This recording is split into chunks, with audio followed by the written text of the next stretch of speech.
Bismillahirrahmanirrahim. Assalamualaikum warahmatullahi wabarakatuh. Saya Niko Pandawa akan menjelaskan tentang sejarah Palembang. Hello world, wake me up to another good morning, time to go. Got that smile upon my face, cause there's excitement in the chase, this I know. Yeah, I'm going for the ride and find myself, I am alive, and I soar. Still I run towards the wind and let the challenge draw me in, cause I want more. Oh, we are all Palembang. Kalau kita berkunjung ke sini, kita akan mendapati banyak sekali orang dari berbagai macam suku. Jawa, Cina, tentu Palembang, dan Arab. Nah, khususnya Arab ini ada satu hal yang sangat menarik. Ketika kita melihat banyak sekali perkampungan di Palembang yang dia itu diambil dari nama marga-marga Arab. Al-Munawwar, Assegaf, Barokbah, kemudian Al-Habsyi, Al-Haddad, dan seterusnya. Ya, dan mereka itu rata-rata bertinggal di Ulu, ya, sisi Ulu Sungai Musi. Kenapa Palembang itu begitu banyak orang Arab? Kalau kita lihat sejarahnya, Sultan Mahmud Badaruddin, bahkan sampai sultan dari sultan yang paling awal, yaitu Sultan Abdurrahman, mereka itu senantiasa dekat dengan orang Arab, ya, dan menjadikan para habib yang rata-rata berasal dari Hadramaut, Yaman, itu menjadi gurunya, ya. Jadi kedekatan antara sultan dan syekh dan ulama itu sangat erat di Kesultanan Palembang Darussalam.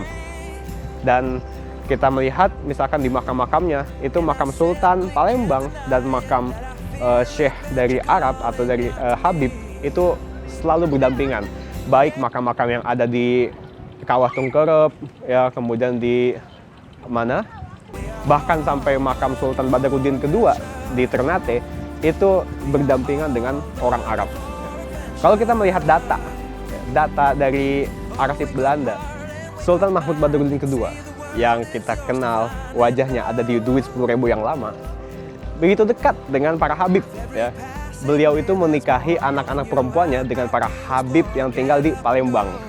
Ya, ada Habib Barokbah, kemudian ada juga Habib Assegaf, khususnya Assegaf ini. Ya. Assegaf begitu menarik ketika kita melihat pasca Kesultanan Palembang jatuh, betapa banyak keturunan Assegaf, ya, para raden, terutama di sini kita sebutkan adalah cucu Mahmud Badaruddin kedua yang bernama Raden Abdullah Assegaf. Dan dia itu pada tahun 1881 bekerja sama dengan dua orang perwira dari Khilafah Utsmaniyah, ya, yang bernama Ahmad Effendi dan gue lupa namanya. Oke, dua perwira dari Khilafah Utsmaniyah. Untuk apa? Untuk menghancurkan Belanda yang saat itu sudah bermarkas di Benteng Kuto Besak.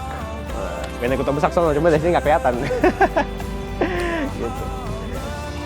Jadi kita bisa melihat kenapa orang-orang Kesultanan Palembang Darussalam yang begitu dekat dengan para habib itu bisa menjadi contoh bagi kita betapa dekatnya para umaro dengan para ulama. Dan dari situlah, ya, keharmonisan antara pemerintahan dan agama bisa terwujud. Ketika kita melihat contoh Kesultanan Palembang yang mengharmoniskan antara agama dan kekuasaan, antara sultan dan habib, antara penguasa, umaro dan ulama. Allahu a'lam bishawab. Gitu dulu deh. Living free, and I was meant to be free, meant to be free.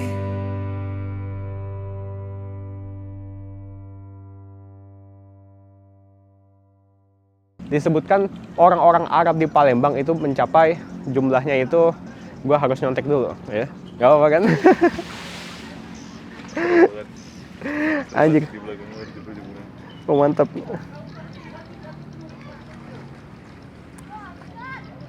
Mungkin ya.